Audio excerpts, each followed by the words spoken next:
Bismillah walhamdulillah wa salatu wa salam ala rasulillah. We wanted to deal with a couple issues that are rooted in education and da'wah. When we say that we follow the Quran and the Sunnah,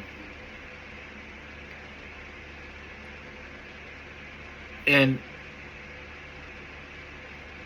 we say that we follow the Quran and the Sunnah with the understanding of the Salaf, that concept, it has some clarity to it, while at the same time having ambiguity to it. The clarity is that, okay, you follow the Quran and the Sunnah with the understanding of the Salaf. That's clear in the general sense. Now when we specify, the lack of clarity comes in who do we mean by the Salaf? Their understanding. What does that understanding entail and mean? Was that understanding lost so that now it's gained with an effort in da'wah to claim to be calling to and to be implementing the deen according to the understanding of the Salaf? So the first thing that comes up is that the term Salaf, it can mean the Sahaba alone, it can mean the Sahaba and the Tabi'in, or it can mean the Sahaba, the Tabi'in, and the Tabi'in. When you get into talking about the Tabi'in, that would include Abu Hanifa. When you talk about the Tabi'in, that would include Imam Malik. If you add on the concept of Tabi'in and the ones that came after them, then you start seeing others like Imam Shafi'i, Imam Ahmad. So that covers the four Imams from the Madhab. When you talk about following a Madhab as opposed to following the Quran and the Sunnah with the understanding of the Salaf,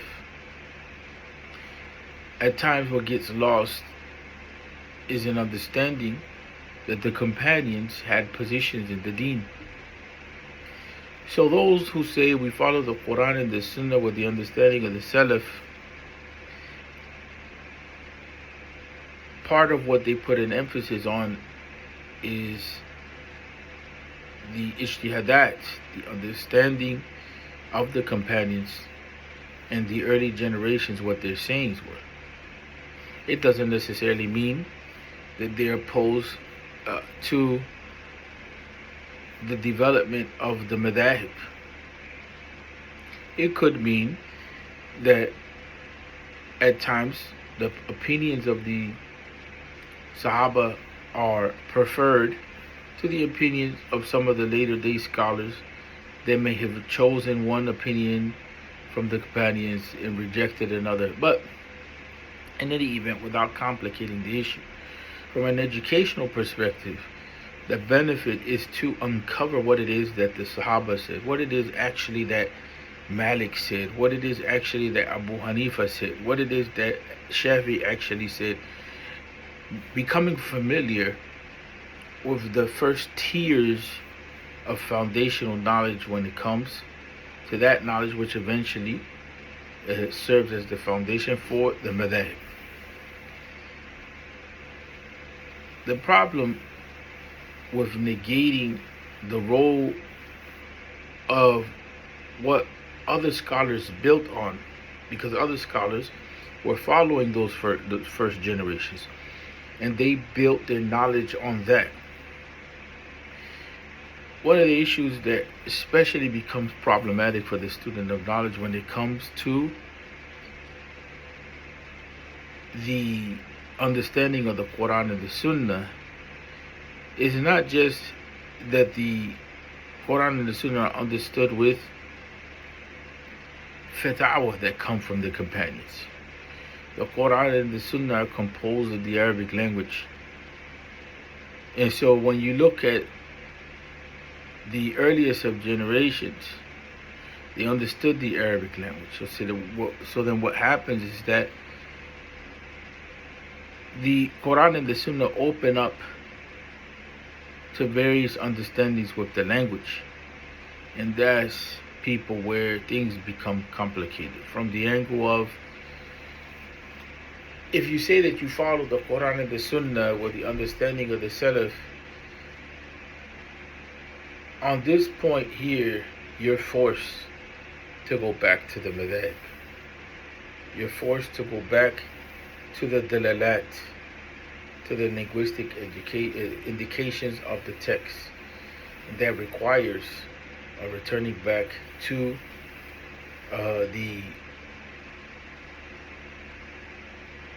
dawaween, or the books in usul al-fiqh. There's no way around it.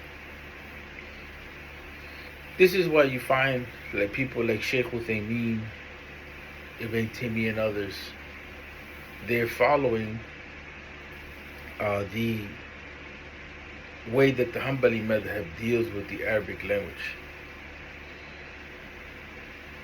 In addition to their own ijtihadat and what they prefer over what they reject and so on and so forth. If you were not to follow them, you would have to follow someone like Imam al-Shawkani rahmatullahi alayhi, who in Irshad al-Fuhul, his book on Usul al-Fiqh, he's drawn from Zarkashi, who is a Shafi'i scholar. And Sadiq Hassan Khan adds on to that reality the Hanafi Madhab. So they have some sort of system in place to how do you deal with the issue of the Arabic language. But there's no way to get around having to have some sort of system to deal with the Arabic language.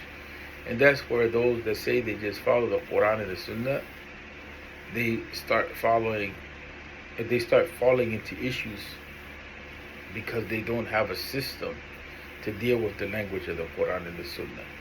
So in the reality, they're forced to go back to the scholars. It's not just the issue of following Quran and Hadith and Arabic in the Arabic language whimsically. On the other hand, those who say they follow the Madhab and they deprive themselves of being familiar with the beauty of the positions of the Sahaba, which they're considered to be madhabs, a madhab on this issue. It's a position that's taken on the issue. Yes, the term madhab can mean school of thought in the wider sense that it means that you have principles and you have a body of scholars operating in it. But in Al-Azhar al-Sharif, we usually say the madhab of Aisha, or the madhab of Ibn Umar radiyallahu anhum ajma'in, or the madhab of Ibn Abbas. That's understood. And that's why at times the confusing part of what came out of the book La Madhabiyya by Dr. Ramadan al-Bouti rahmatullahi alayhi, in negating that the Sahaba had a madhab or madhabs, that created a gap, and it put aside an opportunity that we had. His point is well understood. It's considered a blessed age, but that does not take away from the reality that the companions had positions in the deen, and they had the ijtihadat, and they were no less beacons of knowledge, just the way that Imam Malik and others were beacons of knowledge, Imam Abu Hanifa, Imam Shafi'i, Imam Ahmed. In the beginning, they had no madhabs either. Their madhabs developed. And so with that, people, we have to learn how to appreciate the insights that the Ummah has. And in reality, we need to understand the knowledge of the first generations as well as the knowledge of the scholars that come later. And we need to learn how to work through the difficulties of knowledge. And that can only come with attempting to understand each other. So in reality, the idea of the Salafi Da'wah calling us to go back to the statements of the companions and the idea of following a madhab don't contradict each other, because at the end of the day they complement each other in that they're calling to certain levels of awareness. The need to be familiar with the Quran and the Sunnah as primary sources directly, and the need for systematic knowledge and to understand how to research systematically the Quran and the Sunnah are essentials for the student of knowledge. Assalamu alaikum wa rahmatullah.